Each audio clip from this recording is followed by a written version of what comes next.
Hello guys and welcome back. So let's continue. So far we've created this, and what I'd like to do is I'm going to add a point VOP to deform these points a little bit. But let me lower this so we have more points. And you can see right now the path is very linear, very uniform. And what I want to do is I'm going to go inside the pop and actually add a little bit of force to the points. So I'm going to add a pop force.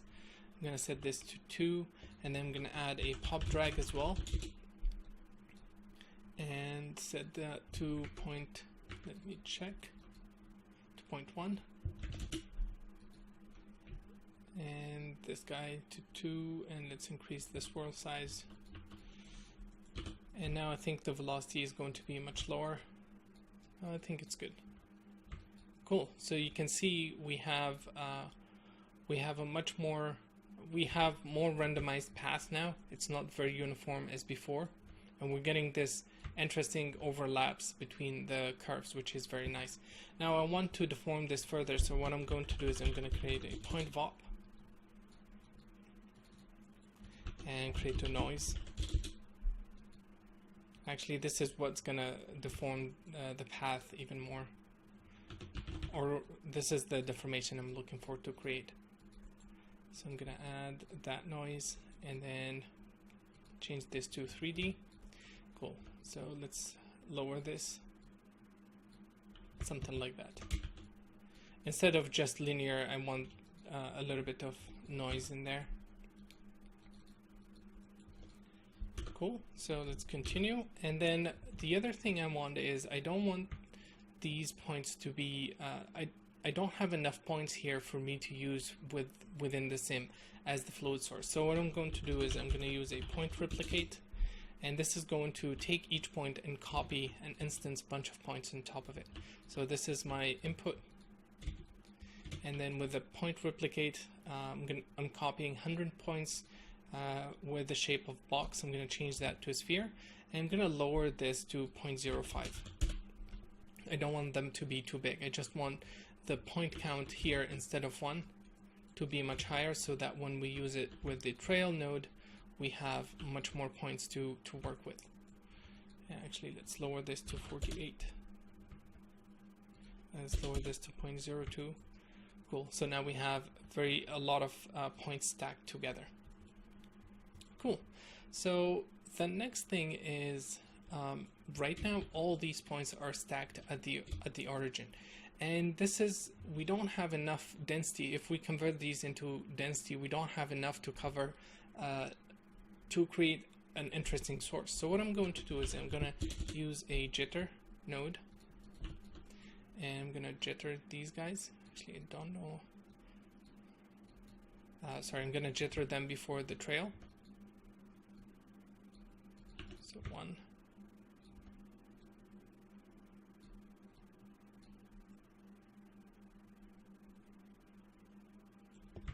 Something like that, and it's probably too much, so let's lower that.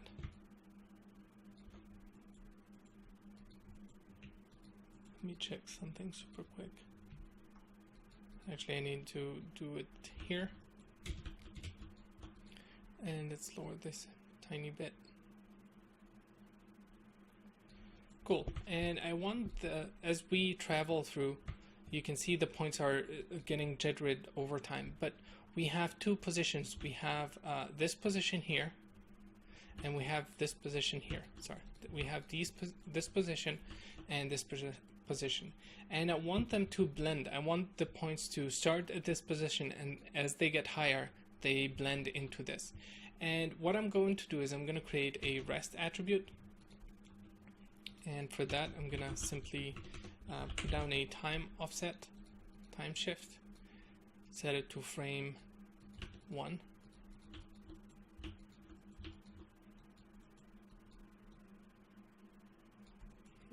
Yeah, and then what I'm going to do is I'm gonna use a rest attribute, and this is going to copy the position for each of these points from the position at rest. So this is my rest attribute. And then I'm going to use that to blend in between the old and the new position.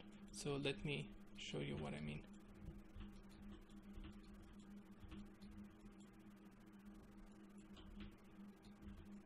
Actually, I'm gonna create another one, so we'll come back to that later.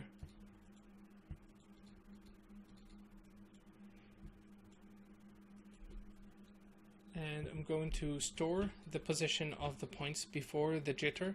I'm going to call this v before jitter, and it's equal to the point position.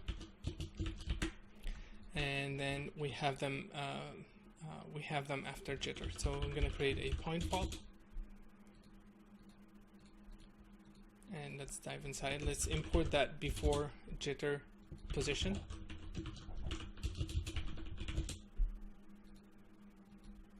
So if we plug that in here, we should see, let's make sure the name is correct. Cool. So now if we use a mix to blend between the current position and the before jitter position, we should be able to blend between them. So we need something to animate this guy. And what I'm going to do is I'm going to import the rest attribute, which is where the point were at the origin, and use that. Or actually, I'm not going to do that. I'm going to do something simpler. I'm going to use the position of the points along the y-axis. So from 0 to, let's say, 10 units, I'm going to create a gradient and use that. So let's use a vector to float. And let's take a look at the Y position, and let's put down a fit range, and let's set this to 10. And as they get higher, they're going to get brighter. And I'm going to use that information to blend between the old position and the new position. So let's turn that off. And now you can see they're thicker at the bottom, and then as they get higher, they're going to blend into that new position. There you go. So let's change this to 5. Cool. So you can see they're thick at the bottom, and then as they get higher, they're going to blend into that new position, and they're going to get they're going to get the fine details.